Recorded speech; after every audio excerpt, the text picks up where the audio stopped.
Good afternoon, everyone. My name is Barbara Flynn, and I'm Vice President of Health Information Management Services for the Florida Hospital Association, and I'm here with you today to talk about MAC and RAC prepayment, retrospective audits, and preventing denials, and how we can do that. For those of you who are not in Florida, you probably realize that Florida is high Medicare population, so we seem to get all of the new programs that come out from CMS, including RACs and MAC prepayment denials before the rest of the country. So that's what we're talking about today, is our experience with prepayment and retrospective denials and what you can do to prevent them. Okay,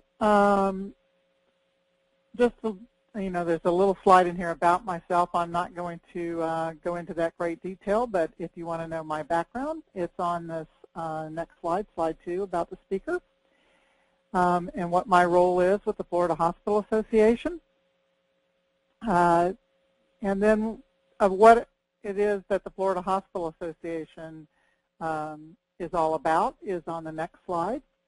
And again, I'm not going to go into great detail. It's just the Florida Hospital Association provides basically a unified voice for advocacy for healthcare facilities in our state. And so we watch legislation and we comment on legislation as it comes out.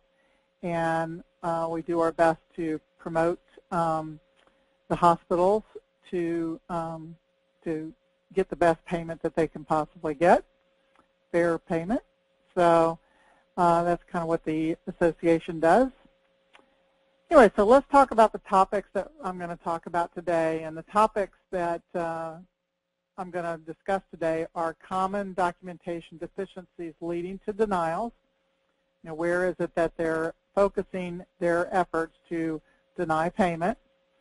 We're going to be looking at both RAC and MAC prepayment reviews. And you may be aware that the RAC prepayment audit process really has just begun, but the MAC prepayment reviews has been around in the state of Florida for almost a year now. So we're going to talk about developing a plan to assure documentation within the medical record supports the level of care and the services provided, and develop a pre-bill audit plan to verify that supporting clinical documentation is present in the medical record before you bill the account.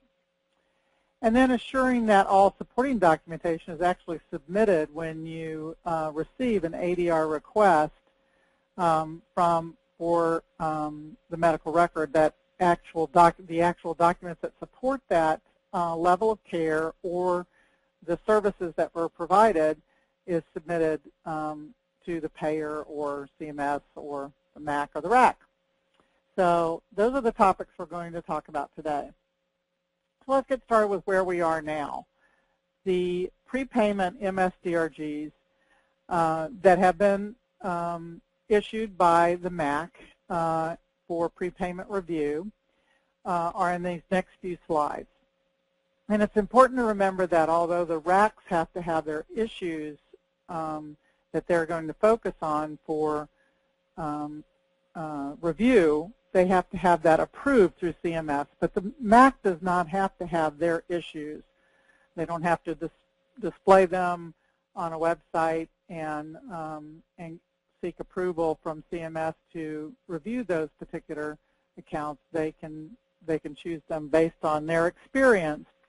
So most of what has come out with prepayment MSDRG reviews has come out because of CERT reviews or OIG reviews where they have found a high error rate. So in the for each state or for each MAC, we have been those MACs have been charged with trying to reduce the CERT error rate and reduce that quickly. So the CERT error rate is basically based on incorrect payment issues, and so they're based on the amount of payment as well. So in order to decrease the error rate, the high cost, frequently incorrect DRGs were selected. for prepayment review.